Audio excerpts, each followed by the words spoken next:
YouTube pipe community, how you guys doing tonight? I hope everybody's well. Swamp Piper 84 coming your way with a favorite tobaccos video.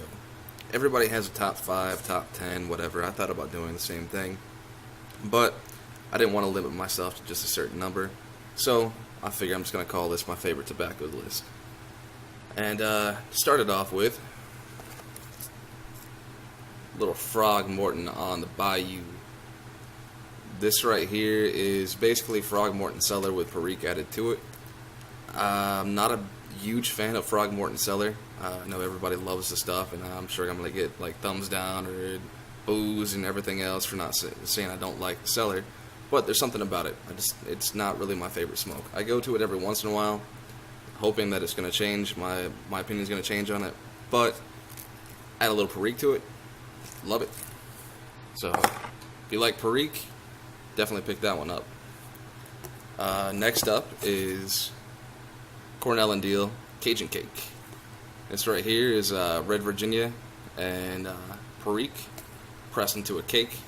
Really, really good stuff. You'll notice a trend here coming up with Red Virginias. I love Red Virginias. The sweetness of them, naturally sweet, no casings to it. Really, really cool. On English, I really love this one. Sam Gawith, Squadron Leader. Light English, if you're looking to get into Englishes, pick that one up. I got lucky. I know a lot of people talked about it being hard to get for a while. It seems to be back on the market and easy to get now. So Pipes and Cigars, Four Noggins, Smoking Pipes, wherever you go and buy your stuff online, I'm sure they're going to have it. Try it out if you haven't tried the English and you're looking to try an English. That's a good one to start with.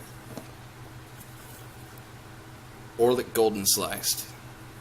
This is one of the first tobaccos I actually started smoking. Everybody I watched was talking about Orlik Golden Sliced and how good it was and how much they smoked it. So that was on my first order, and as soon as I tried it, loved it. I tried the fold and stuff, and it didn't work for me, but as soon as I started rubbing it out, awesome. Exhausted Rooster by Cornell and Diehl. This stuff's really good. Tasty flake of Virginia's dark fired burley and a dash of Perique, blended especially for the 2008 Chicagoland Pipe Show. Really good stuff. I smoke that almost every day. It's great smoke. Good ad, at the end of the day. It's called Exhausted Rooster. So after a long hard day, pack a bowl of that, sit back, relax. Great stuff.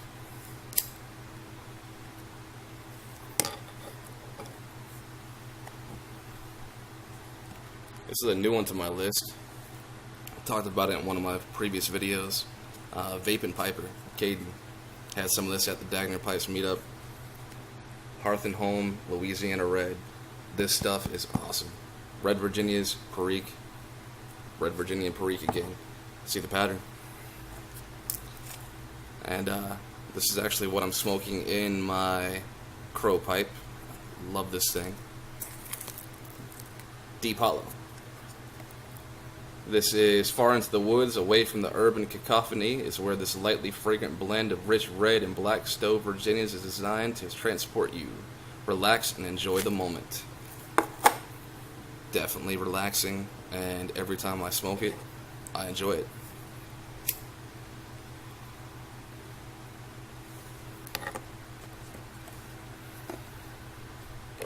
That is my non-aromatic list. Now moving on to the aromatics. I'm very, very critical on aromatics. They tend to bite my tongue like everybody's tongue. Burn hot, too sweet. The typical complaints. That's what I have with them. But I have 5 right here that I love. I tend to smoke a lot. And this one is McClelland Tobacco Company Premium Aromatic Captain Cool. It's a little bit of mint, a little bit of vanilla. Great mixture. As I said, really cool smoking. Don't want anything really harsh. but you do want to sit down and enjoy a smoke, that's really good to have. Another one from McClellan, Premium Aromatics, Palomine. I like peach a lot, and this one has a nice little peach flavor. It doesn't bite, neither one of these bite, and I have a very heavy cadence, so something that doesn't bite, especially an aromatic, is really good, especially when it tastes good like those do. This one, however, does bite. Drew Estate Harvest on Hudson. If you smoke that heavily, or you smoke too many bowls of that, it will bite your tongue, but the taste, to me, is amazing. Nice apple flavor, not too prominent, but just on the underlying flavors. Really, really good. Just if you smoke that, smoke it slow if you can. Like I said, I have a heavy cadence, so for me, I have to force myself to slow down, which isn't so much of a bad thing, but when I smoke that, I have to keep that in mind. Moving on. My last two, actually. The Cult line. Cult makes awesome pipe tobacco. Blood Red Moon is like a chocolate covered cherry, really good. And Cult Abacus. The best way I can explain this one is a mixture between Hearth and Home Burley Cake and Lane 1Q. It has a little cocoa flavor, a little light vanilla flavor, but it also has like a hazelnut. And let's see what it says on the back of it. Cult Abacus has so many nuances you might not be able to count them all. This blend of Burleys, Virginias, and Black Cavendish features smooth and sweet notes of vanilla, roasted nuts, and cocoa in a gentle smoking mixture. And it's right, the nuances in that tobacco is really, really cool. From each puff, it changes slightly. You have, I said, the cocoa, then it goes into the vanilla, then it has a nutty flavor, and it kind of goes back. It keeps going, it keeps changing, which makes for a really interesting smoke, and it's not a boring smoke at all, a flat smoke or anything like that. It's great, and neither one of those bite. Actually turned a buddy of mine onto pipe smoking. I've got him not smoking as many cigarettes after I gave him this and a corn cob, so hopefully he continues to stop the cigarettes and smoke more pipe tobacco. Anyways, guys, thanks for listening, and thanks for watching yet again, and I hope you maybe got some ideas for your next orders.